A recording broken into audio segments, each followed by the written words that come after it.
Hi everyone.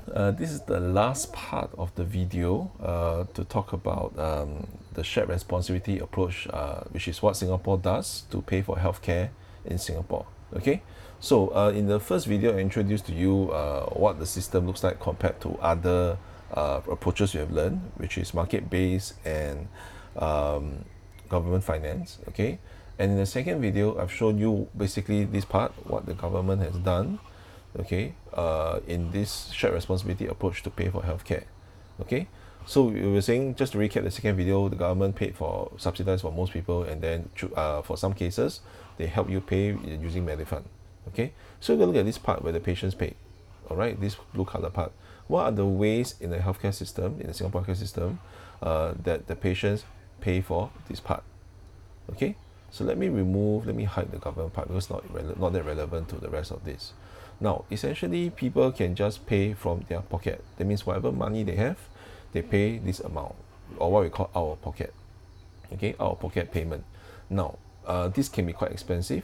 So there are actually schemes in the system, in the Singapore healthcare system, to help patients pay for this part. Okay, so one key thing is called CPF. Okay, so CPF is a Singapore policy where it's actually compulsory savings for all adults. That means all working adults must save this amount of money, in about 20% of their income, into CPF. Okay, and the employer also, the boss, the company that they work for, also must pay about 20% of the salary to CPF. Okay, so what is this CPF? CPF stands for Central Provident Fund. Okay, it's actually a system that was evolved from that was implemented in both Malaysia and Singapore during the British time. Okay, so what is CPF meant for? It was actually meant for retirement.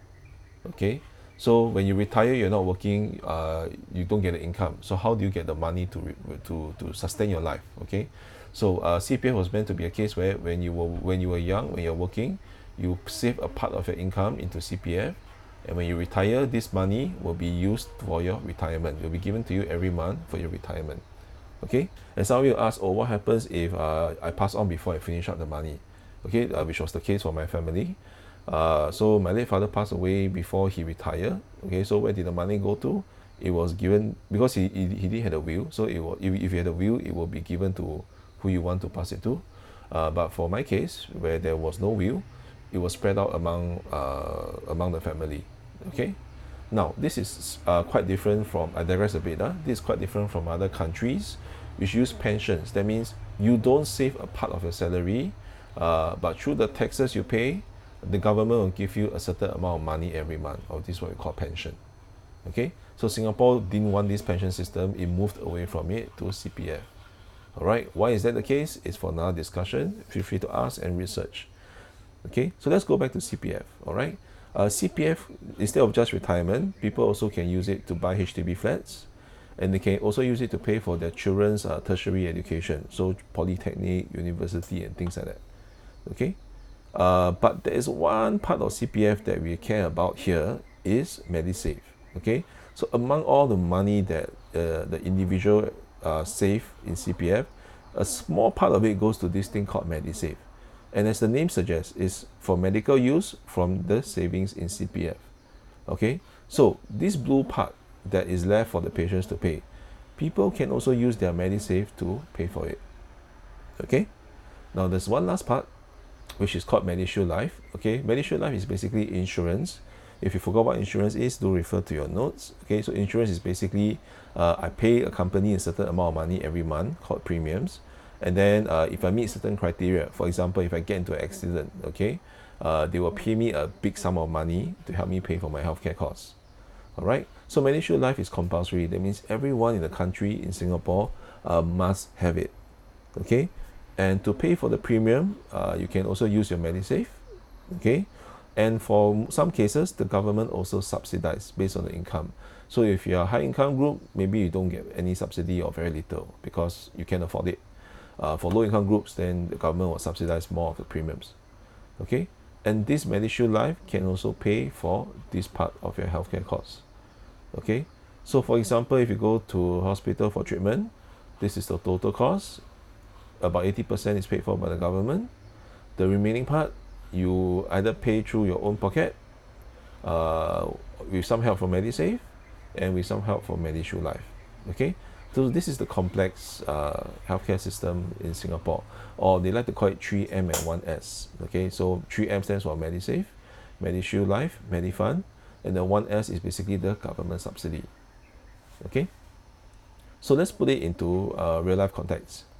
Okay, so for my friend's case, the father's healthcare cost was 4,583.40, but they only paid 41225.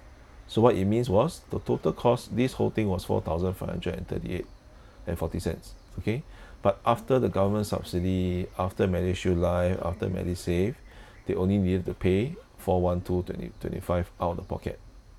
Okay, and then the rest is covered for by the red color part, the orange color part, and the blue color part. All right, now remember this bill that we saw, okay, is a bit misleading actually. So this red color part is the total cost, 3,800,472.07. Okay, this whole red box.